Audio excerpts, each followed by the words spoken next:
Hello, ladies and gentlemen. It is I, the Copper Owl, bringing you a video on the Nerf Stormcharger. This is take two. I read out of memory, so I had to delete a bunch of stuff. I lost my groove. But where was I? Okay, so I got this at Walmart for $30, and I'm in a money pinch, but I bought it, so I'm like, yeah. Am I the first one to review this blaster? If so, I'm nicknamed this thing the Ziggy because it reminds me of my stepdad's cat because it's kind of a weirdly small kind of blaster when you take it apart. But like I set it aside next to like another blaster, and it's like this thing kind of feels small. But anyway, so this thing feels cheap, but it's very smooth too.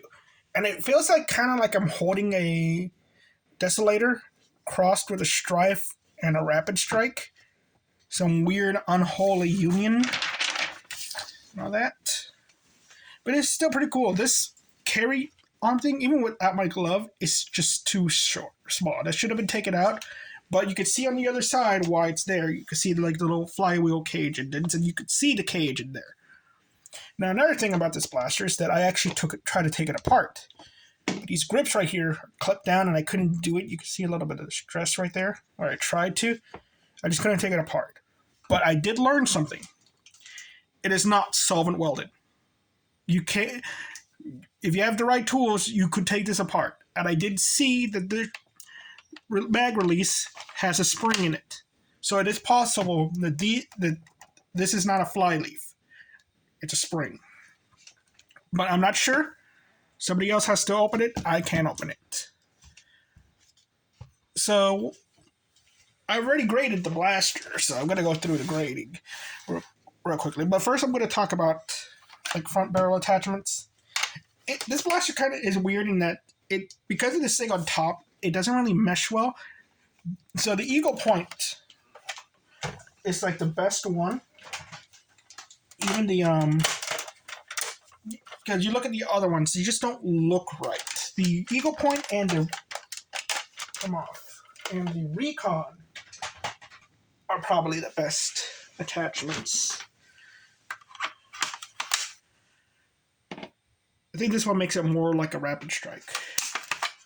So got that. Stock attachments, however, you do have a little peephole for a sight, and with the stock that it comes with, I can't see through it. I can only see above it.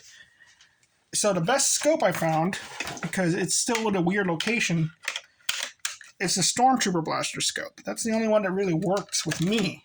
But the best stocks I found, where I put them, to actually see down the peephole, are this stock from the Super Soaker, and this other Recon stock. But this one I gotta lift my cheek up a little bit to see into the peephole.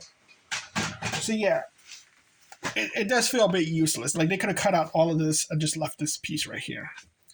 And attempting to take it apart, there's like layered plastics in this thing. Like this thing right here comes off on its own. There's like this front piece right here that I don't know how it even comes off. This thing's internal. You don't have to take this apart at all. It's tied together. From what I could see, it's like attached in there. You probably like just pluck it off. So back to the actual review.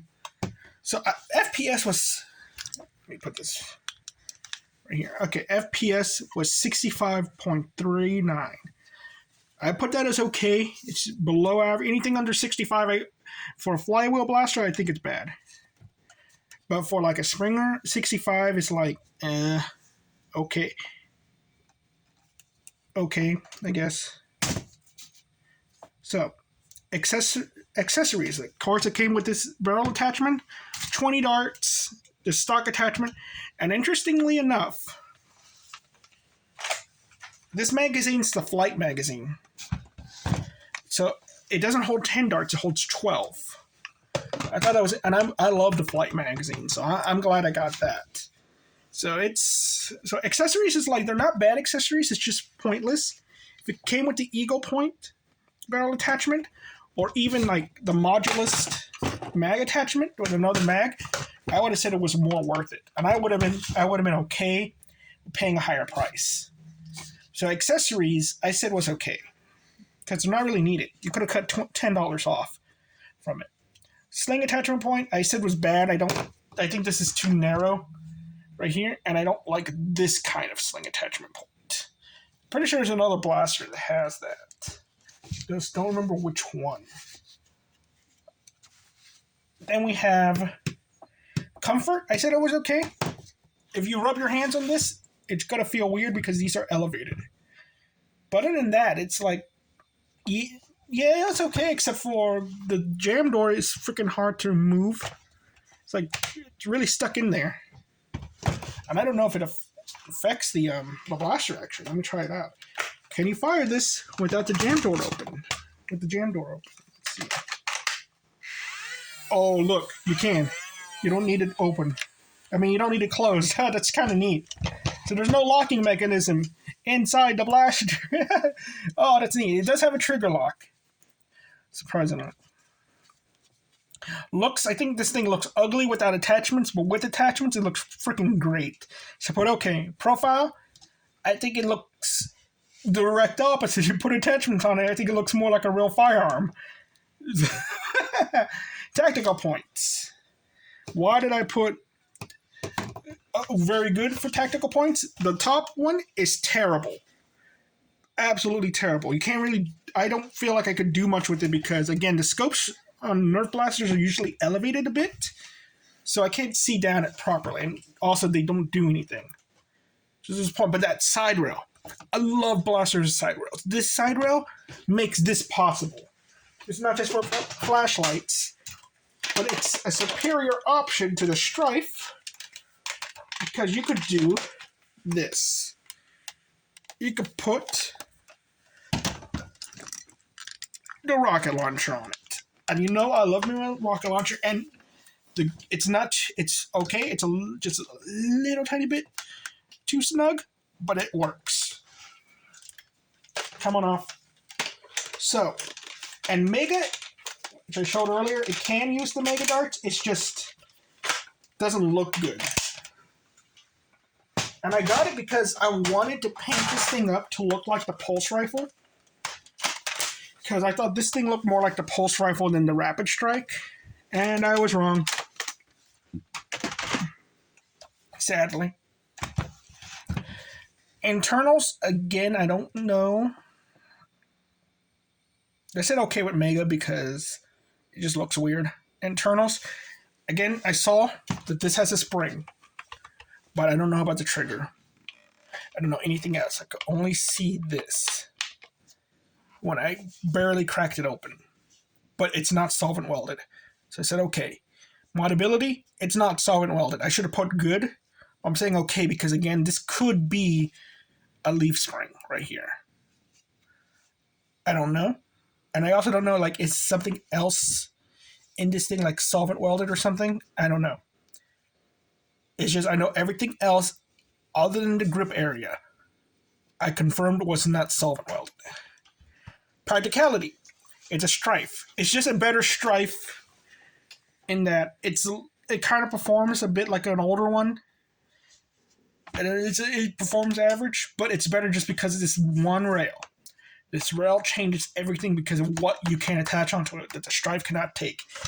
Like this extra mag holder, a flashlight, the rocket launcher, just because of that.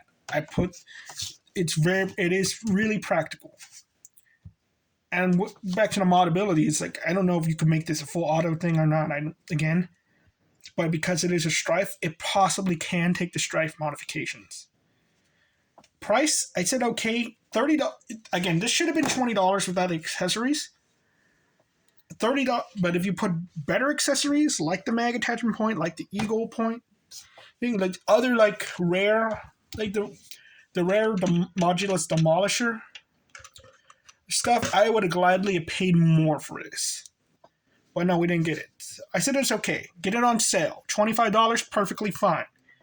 Okay, that's probably like the right price. It's just very much $20 is great. thrifting this thing for like less than $15. Mwah. Let me do that. Mwah. Absolute perfection. Now, but it's like it's an okay blaster. It's like it's a step in the right direction. Nerf, make more of this. It's like, yeah, it feels cheap. Like the plastic does feel cheaper, but it is like, it feels like the Alpha Strike line, but actually moddable. Probably better performing. Well, actually, no, my Flight actually performs better than this. Should do a review on the Flight. But it's got things going for it. And so, what kind of blaster is this? I want to say primary, semi. You could probably use this as a secondary without the modifications and all that. But it's like, not it's a secondary. I mean an extra, like just having an extra flywheel blaster. Now it says buy, skip, or novelty. You know what? I think that for like a compared to the Phoenix, which you don't buy unless you're getting it for $3 or at most 12, and every other flywheel blaster we currently have on the market right now, that is like a Strife internally, but has some weird gimmick behind it, like the Fortnite blaster or the Dino blaster and all that. Compared to those are novelties. You don't need to buy them and all that. If it was the only thing on the shelf and all that, it's like, yeah, recommended buy. No, this is one where like you're gonna buy your kid their first ever flywheel blaster. Don't buy them Dino blaster. You buy them this. I don't know that. I love this thing. Yes, it's not perfect. Neither is the Hyperfire, but I like the Hyperfire. I like this thing. I probably would start using this over my Raven and all that, just because it's like I could have so. I love this whole going back to being modulus and all that, and I love the looks of it. I kind of want to paint this thing up anyway. Look at that. You look at that. Look how beautiful that is. This is like really sci-fi. I love sci-fi blasters. It kind of feels like a stuff. You know what?